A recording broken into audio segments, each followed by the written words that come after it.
ចិត្តឯកាជាជាងឈឺចាប់ក៏មិនស្លាប់បើគ្មានស្នេហាគ្មានបានប្រយោជន៍អ្វីក្រៅពីក្តីឈឺចាប់សាមានស្នេហាដូចជួញទុកខ្លួនឯងដកខ្លួនចេញហើយមិនចង់បានទេសុំយកពេលមើលថែខ្លួនឯងទុកខ្លួនឯងចោលយូរហើយគ្មានពេលថែគ្រប់គ្រាន់ឡើយពីមុនខ្ញុំអស់គ្រប់យ៉ាងដើម្បីស្នេហាធ្វើឲ្យខ្ញុំខ្លាចនឹងមានស្នេហាពាក្យសង្សារលែងចង់លឺហើយចង់ប្រាប់ថាខ្ញុំឆ្អែតឆ្អន់ប៉ុននឹងគឺគ្រប់គ្រាន់ហើយលែងមានលើកក្រោយអាណិតបេះដូងមិនដឹងអីផងរងតែការឈឺចាប់ស្ទើរស្ទើរស្លាប់ព្រោះតែស្នេហ៍នឹងទោះបីជារឿងធម្មតាស្នេហាគឺវាអញ្ចឹងប៉ុន្តែពេលនឹងខ្ញុំមិនត្រូវការស្នេហាទេ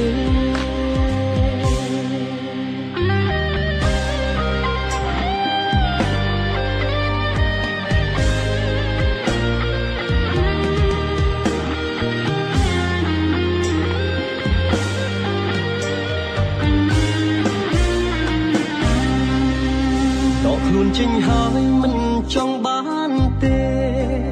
សុំយកពេលមើលថែខ្លួនឯងទុកខ្លួនឯងចោលយូរហើយគ្មានពេលថែគ្រប់គ្រាន់ឡើយពីមុនខ្ញុំអស់គ្រប់យ៉ាងដើម្បីស្នេហាធ្វើឲ្យខ្ញុំខ្លាចនឹងមានស្នេហាពាក្យសង្សារលែងចង់លឺហើយចង់ប្រាប់ថាខ្ញុំឆ្អែតឆ្អន់ប៉ុននឹងគឺគ្រប់គ្រាន់ហើយលែងមានលើកក្រោយ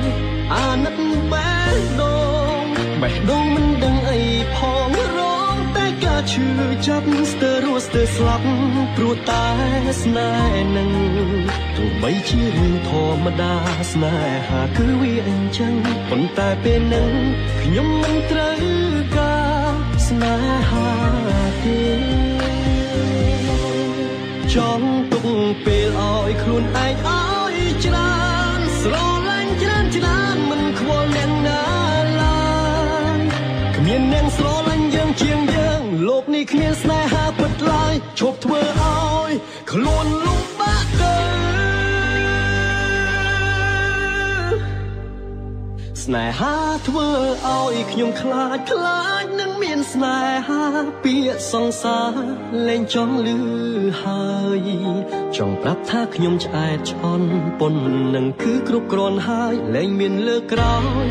អាណិតបេះដូងមិនដឹងអីផងរងតែការឈឺចាប់ស្ទើរស្លាប់ព្រោះតែស្នេហ៍នឹង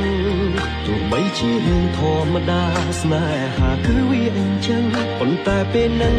ខ្ញុំមិនត្រូវការស្នេហាទេ